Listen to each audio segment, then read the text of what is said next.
Trey, thanks for doing the first event here. Bitcoin District Initiative, and Ainsley, thanks for coming through. Really appreciate it. Also, the whole PubKey team, thank you, Jonathan Jin, for the lift, and Nicholas Kirwan. I'll let Trey come on up and introduce his event. Thanks for coming to the first live stream, guys.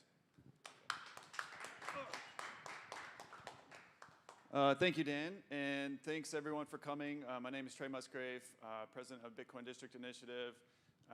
I am so excited to be here with PubKey. Let's give a round of applause for PubKey. How amazing is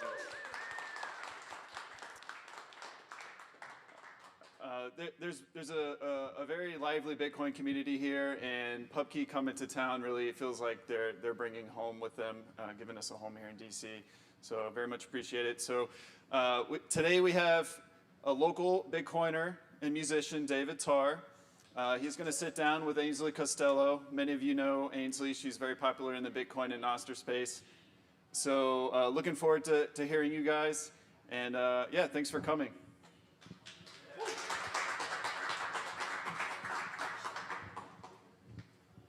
Good evening. Good evening. Good evening. Can we just hear it for Trey one time? He's a hard-working, hardest working man in DC Bitcoin. It's not true. It might be true. I'm not. Most probably true. Thank you so much for braving the cold and coming out tonight. I know, maybe half of you, but just by way of introduction, my name is David Tarr. Like Trey said, I'm a local Bitcoiner, local musician. And I'm uniquely excited for tonight because it is not very often that sort of my two primary world interests collide in such a direct way as it's going to tonight. By day, I am lucky enough to serve as CFO for a startup company based in the Pacific Northwest called Trust Builder. And at night, if you will, I'm a gigging musician. I play somewhere in town 2 or 3 nights a week. I teach at an after-school music program, which is very cute. And yeah, I love music. I made my living in music for most of my 20s. Played in bands, musical theater, by myself in a number of different acts. So again, I'm very excited to be here and be having this conversation with Ainsley. I was planning on introducing you, but I feel like we've introduced you like 2 or 3 times already. What did we miss? What's the most important thing that we need to know about you? Wow. Well, hi, my name's Ainsley, if you didn't hear it already. I'm a 21-year-old singer-songwriter. I'm based in Nashville, but a couple years ago, in a really ridiculous roundabout way, I got into Bitcoin and learning how to monetize my music with Bitcoin, and really started making money off of my music for the first time in my life because of the support that people like you have shown me, and I think we'll get into that tonight. But yeah, I mean, if I had to describe who I am as an artist, I'd say that I'm the weird musical love child of Paramore and Carly Rae Jepsen. And then when I walk on stage, I'm pink and I look like Pepto personified. Like, you can see me from space most of the time. See you from space. That's good. And then I also just wanted to lead off with your connection to the DC area, and understand you want to do more of this with us here. Yeah, absolutely. I mean, so one of the big reasons why I moved to Nashville was because it's 8 hours from a lot of the big music hubs in the country, and so a lot of times during the year I'm in DC because I have family here, but for the most part, like whenever I'm driving up to New York for a show or Pennsylvania, I'm always stopping in DC, and so I'm really excited that hopefully tonight will be the first of many events that we end up doing together here in the DC area, kind of, bringing music and Bitcoin together. Amazing. We will throw them their sort of orange meat a little bit later, but cool. They asked a musician to interview a musician, so I'm going to lead off with music. Apologies, everyone. So I guess first and foremost, music origin story. When did you know that you had to play music? Did you start it on piano when you were 3? I know that that's a... Yeah, I mean, close enough. I mean, I've told this story to some people, like even some of my extended family members. I said that like I really knew that I wanted to do music when I was like 4 years old. They were like, "No, you didn't. You're lying." That's kind of the truth. But my dad is a lifelong musician. My dad went to LA in the '90s to do the same thing that I'm doing in Nashville right now. And so even when my dad kind of quote retired from like doing music full time, he was always in cover bands when I was growing up, and some of my most earliest formative memories are of going to see my dad playing in cover bands and like running up on stage as a toddler in front of like the good people of Sarasota, Florida in a in a restaurant at like 7 p.m. at the dinner slot. But yeah, I mean, I just, because of my dad's experience, I grew up on a lot of different kinds of music, and there's always this kind of story that I think of when people ask me like, oh, how do you know like when you wanted to do music? I think it was like around like, I really think I was about 4 or 5 years old. My dad and I were driving home one night, and I just listened to so much music growing up, and like this song came on in the car, and I asked my dad, I was like, Dad, is that Alison Krauss? And my dad looked at me like, how did this 4-year-old child, like she hasn't heard this. Yeah, she was like, how did this 4-year-old child know that this is Alison Krauss? This is a song she has not heard before. And I remember just like how like proud he looked at me, and I was like, That's right. I think that I can do this for a living at the ripe age of 4 years old. But no, I mean, I just grew up in doing the school talent shows and the school musicals, and I started writing songs when I was 12. And then I had my first Ainsley Costello show at 13, and then the gigs just never slowed down since then, yeah. Oh, we could all be so lucky to not have our gigs slow down. What was the first instrument you played? Guitar. Yeah, I mean, I was always plunking around a bunch of different things, but guitar is primarily the first instrument that I learned how to accompany myself on and play and write songs on. So, but yeah, I play piano, and I do ukulele too, which I know, people might have heard me play ukulele on a certain song about cherries a couple times, but I don't know what song you're talking about. yeah, I don't either. Kind of overrated if you ask me. You said you wrote your first song at 12? Loosely, I mean, I think a lot of different songwriters can point to like, a bunch of different first songs we wrote. I mean, if I look back through my songwriting journals, like when I was in elementary school, I can say, oh, here's a song I wrote when I was 7 or that. But I think I was about 12 when I was like, oh, hey, this is like an actual song that I could perform for people. Yeah. Put together lyrics and chord structure and melody and everything. I think the first song I wrote was 18 or something like that. Yeah. So 12 is pretty young. Do you still know how to play that song? That's where you're gonna get me on the technicalities, because no, probably not. But then also, like, I grew up on Taylor. That song was probably like a ripoff of a Taylor song. So I think I probably, if I can play Taylor Swift's 15, I can probably play that song. Every song is a ripoff of another Every song. first song is a ripoff, absolutely. That's incredible. Let's talk a little bit about like the songwriting process. Yeah. I guess typically, how do you begin? Is it a lyrical idea? Is it some chord progression? Just makes some, gives you some inspiration, or how do you typically start? Yeah, I'm a very lyrical, hook-oriented writer. It's really rare for me if I start writing a song from like word 1, line 1, verse 1. Most of the time, I'm working out a chorus first, because I feel like if you have, like, I kind of look at the chorus of the song as like a lighthouse. If you know what you're shooting towards, then you can write the other verses around that chorus, at least in my experience, a lot more easily. But in the past, couple years since moving to Nashville, the way that I historically have song written in the past has changed, and it's shifted a little bit, and I've tried to challenge myself to, maybe like not always come into writes with ideas and just like see where the room takes it, or like trying to start a song from verse 1, line 1. But most of the time in a session, I'm coming in with about 3 different ideas, being like, okay, it's totally okay if you don't like this one. It's totally okay if you don't like all of them. We can do that. Like, we can do whatever you guys want. But yeah, I'm very lyrically oriented. I'm always thinking about songs in terms of like the types of archetypes that I feel like would fit well on an album or chronologically. Like, okay, you don't have a quota on this album of like, hey, the music industry is like hard on your mental health song, or hey, you don't have a song about your best friends. Like maybe you should think about that. And so I'm definitely always thinking in terms of just like lyrical messaging for sure.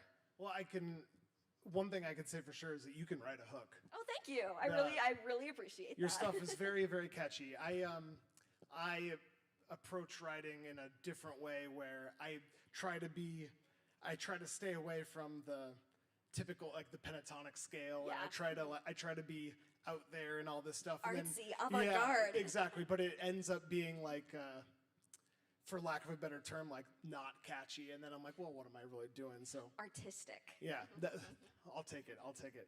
You mentioned like songwriting sessions. Are you talking about like collaboration? Yeah, absolutely. I mean, ever since moving to Nashville, I've really been lucky to fall in line with a lot of incredible songwriters and people that have really just like challenged the way that I write songs.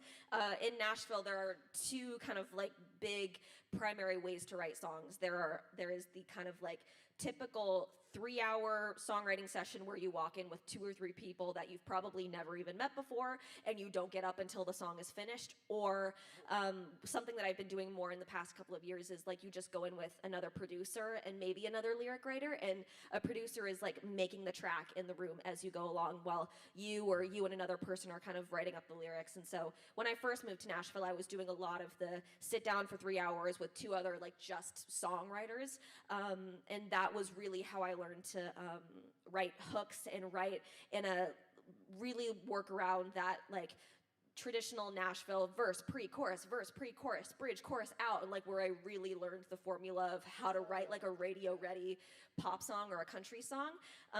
But yeah, I mean, I love doing both of those, but I would say really in the last year or so, it's shifted towards doing a lot more like producer artist writes, which are really fun for me. The idea of going into a songwriting session for 3 hours and you, like you said, you don't stand up until the song is done, that terrifies me. It terrified me too. I had to cancel my first writing session in Nashville at 15 because I was so nervous. So you didn't even go in for it? It was somebody who I met at like the Bluebird Cafe, which is like super iconic in Nashville, and he was like, "Hey, we should write sometime." And I was like, my like over like presumptuous, excited 15-year-old self was like, "Yes, let's do that." And I was like, "I don't know how to do that." And then he was like, "Okay, cool, I'm coming tomorrow, right?" And I'm like, "No." How does one of those sessions typically go? It would typically go now. I mean, I've done it a lot more, and I've laughed about it with that person who I was supposed to write with. But really, I mean, a lot of the times it's like just truly, it's going to someone's house that you haven't met before, and it's kind of talking for a couple minutes, being like, "Hey, where are you from? This is where I'm from. How do you like to write? This is how I like to write." And then you throw out a couple of ideas, and then hopefully something sticks, and then you get the ball rolling. And then if you have really great creative chemistry with someone, like 2.5, 3 hours later, you walk out with a full song. Yeah. That's incredible. Do you write alone as well? Yeah, absolutely. I've really tried to now, after I've been in Nashville for a couple of years, I really try to keep it kind of 50-50. My first 2-ish years in Nashville, I was really only exclusively writing with other people because I was like, I really want to learn how to write the Nashville way because I know that this is going to make me a better songwriter. But now that I know how to do that and I feel very confident in that, I would say it's really 50-50. I really prioritize writing with myself because that's also just a muscle that you have to keep exercising too, just as much as you have to exercise it when you're writing with other people. So yeah, I write pretty 50-50, a lot with other people and a lot by myself. Sure. I appreciate actually that approach of, you're working a muscle. Yeah, and absolutely. I'm sure at times it feels like it gets easier the more and more you do it. Yeah. Of course, I'm sure there's writer's block stories as well. That's great. Do you get involved in like the production side of things as well, or? Yeah, in the past couple of years, I've really started to get more involved in it. back in Nashville right now. I'm actually starting to work on my next record, which I'm really excited about. But so this is going to be the first record where I'm going in and I'm working it up with one sole producer. All of my other projects, like I've been really lucky. I found a lot of great collaborators, songwriters, and producers in Nashville. But there's one person in Nashville who I love working with. His name's Christian Harger. He actually produced Cherry on Top, and so I'm going to go and I'm going to do a whole record with him. But and he's been really great because he's really encouraged my thoughts and ideas and opinions, where I feel like, and this isn't a dig on any producer in Nashville, but I think there is kind of this, stigma is probably the wrong word, but there's definitely almost this like clickiness of like, these are the songwriters and these are the producers, and we don't like typically cross a little bit. Like once the songwriters have done their job, then it's time for the producers. But I think a good producer is going to really ask for an artist's input, and they're going to want to hear what your thoughts are. And so, yeah, really in the last year or so, I've gotten, even though I'm not the one who's like going in and making the parts and like turning the knobs myself, I'm listening to, you know, every mix that I get sent about 27 times and giving about 50 notes on it and being like, hey, there's this like weird little static thing that's in this track. Can we take this out? Or, there was a song on my last record called Up For It, and really up until the night that it went out to get mastered the day of, I was like, hey, I think that we need like another keyboard part in this verse right here. But yeah, I've really challenged myself to try to get more involved in it too. Plus, you have to listen to it in the car with phones on. Like on this speaker. by itself when you're just doing dishes. Like you have to listen to a song in every possible setting so you know just what you're shooting for and what it sounds like. Yeah, it's an interesting part of the mixing process where, you know, the speaker system that you have at your house that you are so used to listening to fully mixed, mastered music on, you know, the first time, like, holy crap, the bass is loud on this mix, you know, and then you have to try it with earbuds in, you have to try it in the car, and it's incredible how different, you know, those mixes and those masters can sound. But you have been getting involved, or you do get involved with turn this up, and like what kind of notes are you typically giving? Yeah, the notes that I'm giving are anything from, hey, this part needs to come down, to something feels missing here. I don't know exactly what that is, but like, can we have like a felt not heard part? Can we have something that feels, and I'm also the kind of person who's gonna like give direction the way a high school drama teacher would give direction. I'll be like, can you put a part in here that sounds like if a frog was having a cup of coffee? Like it's like so abstract and weird, but the right producer is gonna be like, yeah, I know what you mean, okay. Yeah, you have to pay attention to the whole sort of sonic spectrum, right? All right, Bitcoin. Okay, here we go. What's the Bitcoin? Yeah. What's the You guys are like, finally. Sorry, I was going after my own interests at the beginning here.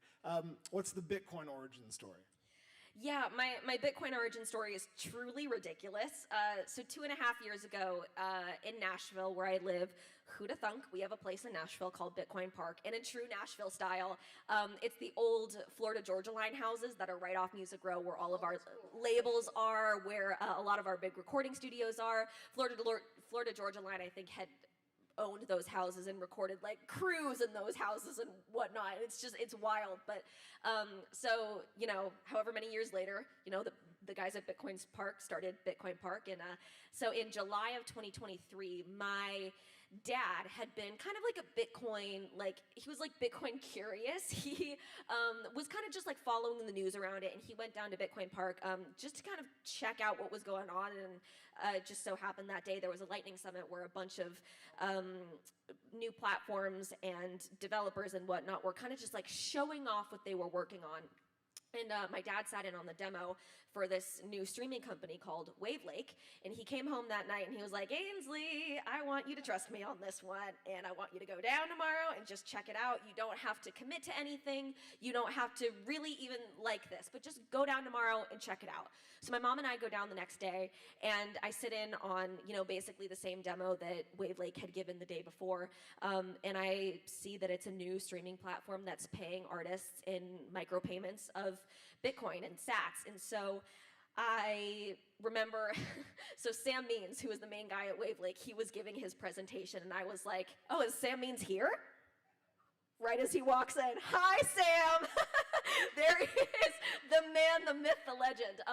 I remember like sitting in on the demo and I thought that it was so cool, but I remember like apologetically looking at Sam being like, this is so great, but I